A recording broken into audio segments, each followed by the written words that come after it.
Have A great day. എങ്ങനെ വളരെ easy ആയിട്ട് ഇംഗ്ലീഷിൽ ചിന്തിക്കാം, ഇംഗ്ലീഷ് പറയാം എന്നുള്ളതാണ് ഇന്നത്തെ നമ്മുടെ ക്ലാസ്. അതുകൂടാതെ 60ഓളം മനോഹരമായിട്ടുള്ള വാക്കുകളും.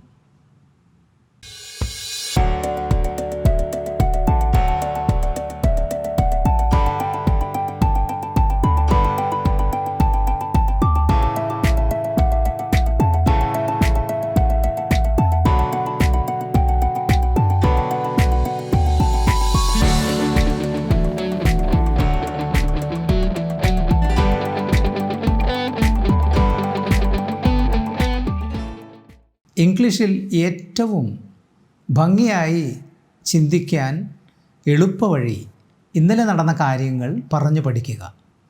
ഇന്നലെ നടന്ന വളരെ സിമ്പിളായിട്ടുള്ള കാര്യങ്ങൾ പറഞ്ഞു പഠിക്കുക.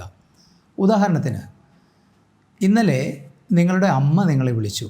നിങ്ങളൊരു വീട്ടമ്മയാണെന്ന് കരുതുക. നിങ്ങൾ ഹസ്ബൻഡിൻ്റെ കൂടെ വീട്ടിലാണ്. അപ്പോൾ അമ്മ വിളിക്കാം, സംസാരിക്കാം. അതുകൂടാതെ നിങ്ങൾ ഹോസ്റ്റലിലാണ്, ഒരു ജോലി ചെയ്യുന്ന ഒരാളാണ്, നിങ്ങൾ വേറൊരു സ്ഥലത്ത് താമസിക്കുന്നു. അപ്പോൾ അമ്മ വിളിച്ചു. അപ്പോൾ ആ കാര്യം തന്നെ നാം പറഞ്ഞു പഠിക്കുന്നു. My mother called me yesterday. Called എന്ന് പറയുന്നതിന് പകരം my mother phoned me yesterday. അമ്മ ഇന്നലെ എന്നെ വിളിച്ചു. We talked for half an hour. ഞങ്ങൾ അരമണിക്കൂർ സംസാരിച്ചു. She scolded me. അമ്മ എന്നെ വഴക്ക് പറഞ്ഞു. She quarrelled with me. അമ്മ എന്നോട് വഴക്കടിച്ചു. She got angry with me. അമ്മ ദേഷ്യപ്പെട്ടു. She shouted at me. അമ്മ എന്നോട് ഒച്ചയെടുത്തു. But I kept mum. Means ഞാനൊന്നും സംസാരിച്ചില്ല. I didn't say anything. ഞാനൊന്നും സംസാരിച്ചില്ല. Usually she never complains. But yesterday she complained. She had been unfairly treated. അമ്മ സാധാരണ ഒന്നും പറയാറില്ല, പക്ഷേ കഴിഞ്ഞ ദിവസം അമ്മ എന്നോട് പറഞ്ഞു, അമ്മയോട് എല്ലാവരും പെരുമാറുന്നത് അത്ര ശരിയല്ലെന്ന് പറഞ്ഞു. And she wept. She cried. അമ്മ കരഞ്ഞു. I tried to console her. I tried to pacify her. And at last she stopped crying. Then she asked me, when are you coming home? എന്നാണ് നീ വീട്ടിൽ വരുന്നത്? I said, most probably I will come on Sunday. ഞാൻ ഞായറാഴ്ച വരുമെന്ന് പറഞ്ഞു. Then she was happy, very happy, immensely happy. അമ്മയ്ക്ക് ഭയങ്കര സന്തോഷമായി. She was on cloud 9. അമ്മയ്ക്ക് ഭയങ്കര സന്തോഷമായി. Mother reminded me to buy medicine for her.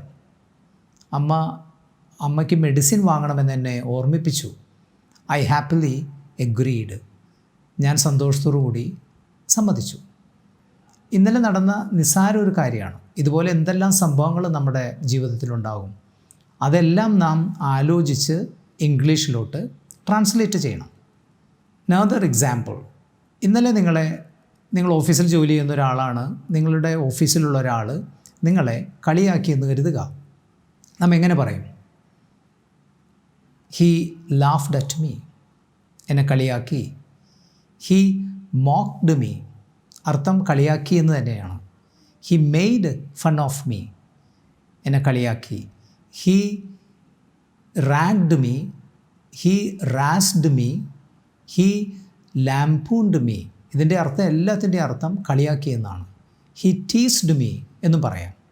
അപ്പോൾ എന്താണോ നടന്നത് അത് ഇംഗ്ലീഷിലോട്ട് ട്രാൻസ്ലേറ്റ് ചെയ്യണം. അപ്പോൾ നിങ്ങൾക്ക് വാക്കുകൾ കിട്ടാതെ വരും. അങ്ങനെ വാക്കുകൾ കിട്ടാതെ വരുന്ന സമയത്ത് നിങ്ങൾ ചോദിച്ച് മറ്റുള്ള ആളുകളിൽ നിന്ന് മനസ്സിലാക്കി പറയണം. ഇന്നലെ നിങ്ങളുടെ ഒരു സുഹൃത്ത് നിങ്ങളോട് പിണങ്ങി. അതെങ്ങനെ പറയും? My friend disagreed with me. എൻ്റെ ഫ്രണ്ട് എന്നോട് പിണങ്ങി, വിസമ്മതിച്ചു എന്നൊക്കെയാണ് അതിൻ്റെ അർത്ഥം. We have been on bad terms എന്ന് പറയാം. Or I have been on bad terms with my friend. I have been on bad terms with my friend. നിങ്ങളുടെ ഓഫീസർ നിങ്ങളെ കൊച്ചാക്കി. My officer belittled me. എന്നെ പരിഹസിച്ചു എന്നാണെങ്കിൽ my officer ridiculed me. അവൻ എന്നെ കുറ്റപ്പെടുത്തി എന്നാണെങ്കിൽ ഹീ ബ്ലെയിംഡ് മീ, എന്നെ കുറ്റപ്പെടുത്തി. എന്നിൽ കുറ്റം ആരോപിച്ചു എന്നാണെങ്കിൽ he accused me of lying, ഞാൻ നുണ പറഞ്ഞു എന്നവൻ ആരോപിച്ചു. He accused me of stealing, ഞാൻ മോഷ്ടിച്ചു എന്നവൻ എന്നെ ആരോപിച്ചു എന്നാണ് അതിൻ്റെ അർത്ഥം. ഇനി ഗോഷ്ടി കാണിച്ചു, കൊഞ്ഞനം കുത്തി, ഇതൊക്കെ നമുക്ക് സംഭവിക്കാവുന്നതാണ്. അപ്പോൾ എന്നെ കൊഞ്ഞനം കുത്തി എന്നാണെങ്കിൽ he made a face at me. Make face എന്ന് വെച്ചാൽ ഗോഷ്ടി കാണിക്കുക, കൊഞ്ഞനം കുത്തുക എന്നൊക്കെ പറയും. അപ്പോൾ he made a face at me, അല്ലെങ്കിൽ he pulled a funny face at me. ഇനി ഇന്നലത്തെ എന്തെങ്കിലും സംഭവത്തിൽ നമ്മൾ പറയാണ്, ഞാൻ ഇന്നലെ നാണം കെട്ടുപോയി. ഐ വാസ് അഷെയിംഡ്, നാണം കെട്ടുപോയി. ഐ വാസ് ഇംബാരസ്ഡ് എന്ന് വെച്ചാൽ ഞാൻ പരിഭ്രമിച്ച് ലജ്ജിച്ചു എന്നുള്ളതാണ്. പക്ഷേ ഇത് ആളുകൾ അഷെയിംഡ്, ഇംബാരസ്ഡ് ഒരുപോലെ ഉപയോഗിക്കും. ഒരു ചെറിയ ഡിഫറൻസ് ഉണ്ട് ഇത് രണ്ടും. അഷെയിംഡ് എന്ന് വെച്ചാൽ നാം എന്തെങ്കിലും കുറ്റം ചെയ്ത് അത് കണ്ടുപിടിച്ചു, നാണം കെട്ടു എന്നുള്ളതാണ്. ഒരു ഉദാഹരണം പറഞ്ഞാൽ ഇത് മനസ്സിലാവും. ഈ ഉദാഹരണം അത്ര ശരിയാണോ എന്ന് അറിയത്തില്ല, എങ്കിലും ഇത് കൃത്യമായിട്ട് നിങ്ങൾക്ക് മനസ്സിലാകും. നിങ്ങൾ ബസ്സിൽ യാത്ര ചെയ്യുന്നു, നിങ്ങൾ ടിക്കറ്റ് എടുക്കാതെ യാത്ര ചെയ്യുന്നു. അത് കണ്ടക്ടർ പിടിച്ചു, ആളുകളുടെ മുമ്പിൽ വെച്ച് നിങ്ങളെ എന്തെങ്കിലും മോശമായിട്ട് പറഞ്ഞു. ആ ഒരു സംഭവം നിങ്ങൾ തെറ്റുകാരനാണ്. അപ്പോൾ നിങ്ങളത് വന്നിട്ട് പറയും, ഐ വാസ് അഷെയിംഡ്, ഞാൻ നാണം കെട്ടുപോയി. ഐ വാസ് ഇംബാരസ്ഡ് എന്ന് വെച്ചാൽ അപ്രതീക്ഷിതമായിട്ടൊരു വേദിയിലേക്ക് നിങ്ങളെ സംസാരിക്കാൻ വിളിക്കുന്നു, നിങ്ങൾക്ക് സംസാരിക്കാൻ മടിയുണ്ട്. അപ്പോൾ നിങ്ങൾക്കുണ്ടാകുന്ന ഒരു പരിഭ്രമം കലർന്ന ലജ്ജ, അതുകൂടാതെ നിങ്ങൾ എന്തെങ്കിലും വാക്കുകൾ മാറിപ്പറഞ്ഞു, പിശകായിപ്പോയി, അതിനെയാണ് ഐ വാസ് ഇംബാരസ്ഡ് എന്ന് പറയുന്നത്. രണ്ടും തമ്മിലുള്ള വ്യത്യാസം നിങ്ങൾക്ക് മനസ്സിലായി കാണും. അഷെയിംഡ് എന്ന് വെച്ചാൽ നിങ്ങൾ മനഃപൂർവ്വം എന്നുള്ള വേർഡ് ഇംഗ്ലീഷിൽ എങ്ങനെ പറയും? Deliberately or purposefully, knowingly. അപ്പം ഞാനത് മനഃപൂർവ്വം ചെയ്തതാണ്. ഐ ഡിഡ് ഇറ്റ് ഡെലിബറേറ്റ്ലി, ഞാനത് മനഃപൂർവ്വം ചെയ്തതാണ്. ഞാനത് അറിയാതെ ചെയ്തതാണ് എന്ന് പറയുന്നത് I did it unknowingly or I didn't do it deliberately. ഞാനത് മനഃപൂർവ്വം ചെയ്തതല്ല, അറിയാതെ ചെയ്തതാണ്. ഈ അഷെയിംഡ്, ഇംബാരസ്ഡ് എന്ന വേർഡിനോട് കൂടി ചേർന്ന് പോകുന്ന വേറൊരു വേർഡുണ്ട്, ബ്ലഷ്ഡ് എന്ന് വെച്ചാൽ നമ്മുടെ മുഖം ചുമക്കുക. നാണം കൊണ്ടോ ലജ്ജ കൊണ്ടോ ദ്വേഷം കൊണ്ടോ മുഖം ചുമക്കുന്നതിനെയാണ്. അപ്പോൾ നാം ഇങ്ങനെ പറയും, she blushed with anger, she blushed with anger, she blushed with embarrassment എന്നെല്ലാം പറയാം. അവളുടെ മുഖം ചുമന്നു. ഇന്നലെ എന്തെങ്കിലും കാരണത്താൽ നമുക്കൊരു സർപ്രൈസ് ഉണ്ടായെന്ന് വിചാരിക്കുക. അപ്പോൾ നാം അത് പറയും, I was surprised, amazed, astonished, wondered എന്നൊക്കെ പറയാം. അപ്പോൾ നിങ്ങൾ വഴിയിൽ വെച്ച് നിങ്ങളുടെ ഫ്രണ്ടിനെ കണ്ടു. അപ്പോൾ നിങ്ങൾ പറയും, I was surprised to see him yesterday, ഇന്നലെ അവനെ കണ്ടപ്പോൾ എനിക്ക് വലിയ അത്ഭുതമായി. ഇനി നിങ്ങൾക്ക് ഷോക്കാണ് ഉണ്ടായതെങ്കിൽ നിങ്ങൾ പറയും, ഐ വാസ് ഷോക്ക്ഡ്, എനിക്ക് ഷോക്കായിപ്പോയി. I was stunned, I was startled, I was taken aback എന്നൊക്കെ വെച്ചാൽ അർത്ഥം എനിക്ക് ഷോക്കായി, സർപ്രൈസായി എന്നൊക്കെയാണ്. ഇനി നമുക്ക് കൺഫ്യൂസ്ഡായി, I was really confused, perplexed എന്നുള്ള വേർഡുകൾ ഉപയോഗിക്കാം. ഐ വാസ് പസിൽഡ്, ഈ വേർഡും അതിനോടൊപ്പം തന്നെ ഉപയോഗിക്കാം. നിങ്ങൾക്ക് ആശ്ചര്യഭരിതനായി, ഐ വാസ് ബിവിൽഡേഡ്, ഞാൻ ആശ്ചര്യപ്പെട്ടു. I was at 6s and 7s എന്നൊരു ഇഡിയമുണ്ട്. I was at 6s and 7s when I met my student as an IAS officer. എൻ്റെ ഒരു സ്റ്റുഡൻറ്റ് IAS ഓഫീസറായി കണ്ടപ്പോൾ I was at 6s and 7s, I was bewildered എന്നുപയോഗിക്കാം. ഇനി നാം നമ്മുടെ വീട്ടിലുള്ള ആളുകളെക്കുറിച്ചൊക്കെ ചിന്തിക്കുമ്പോൾ അവരെക്കുറിച്ച് എങ്ങനെ കുറച്ച് നല്ല വാക്കുകൾ പറയാം എന്നുള്ളതാണ്. ഇപ്പോൾ അമ്മയെക്കുറിച്ച് പറയുന്നു. അപ്പോൾ നാം പറയുന്നു my mother is warm hearted, affectionate and God fearing. Warm hearted എന്ന് വെച്ചാൽ അമ്മ ഒരു ഊഷ്മള ഹൃദയമുള്ള അമ്മയാണ്, അഫെക്ഷനറ്റ് വാത്സല്യമുള്ള അമ്മയാണ്, ആൻഡ് ഗോഡ് ഫിയറിങ് ദൈവഭയമുള്ള അമ്മയാണ്. അച്ഛനെക്കുറിച്ച് നാം ചിന്തിക്കുമ്പോൾ അച്ഛനെക്കുറിച്ച് നാം ഇങ്ങനെ പറയുന്നു, my father is understanding, generous and compassionate.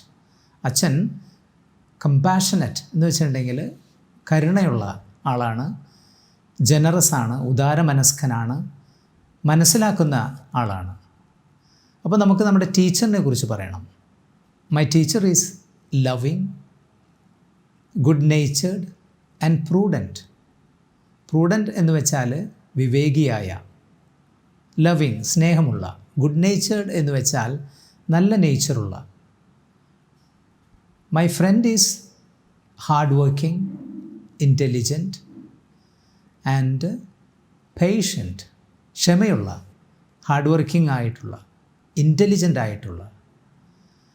ഇനി നമ്മൾ നമ്മുടെ ബ്രദറിനെ കുറിച്ച് പറയുകയാണ്. My brother is സെയിൻറ്റ്ലി.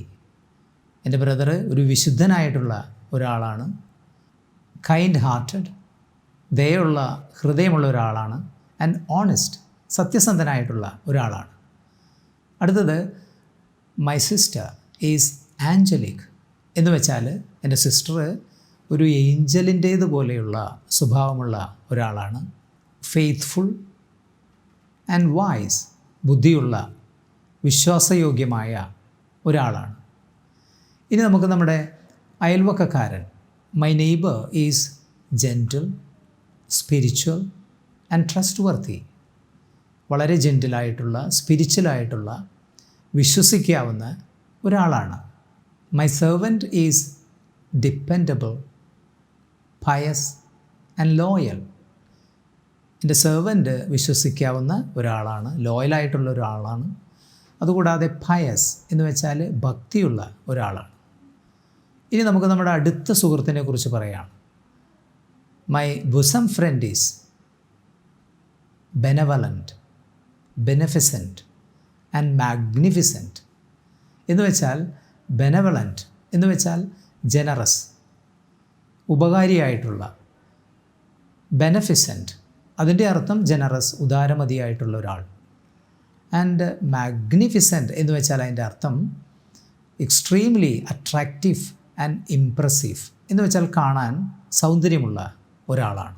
ഇന്നത്തെ ക്ലാസ്സിൽ നാം പഠിച്ചത് ഇന്നലെ നടന്ന കാര്യങ്ങൾ എങ്ങനെ ചിന്തിക്കാം, പറയാം. അതുകൂടാതെ 60ഓളം മനോഹരമായിട്ടുള്ള വാക്കുകളും. ഞാൻ ഈ പറഞ്ഞ രീതിയിൽ നിങ്ങൾ പ്രാക്ടീസ് ചെയ്യുക. ഇന്നലെ നടന്ന കാര്യങ്ങൾ ആലോചിച്ച് പറഞ്ഞു പഠിക്കുക.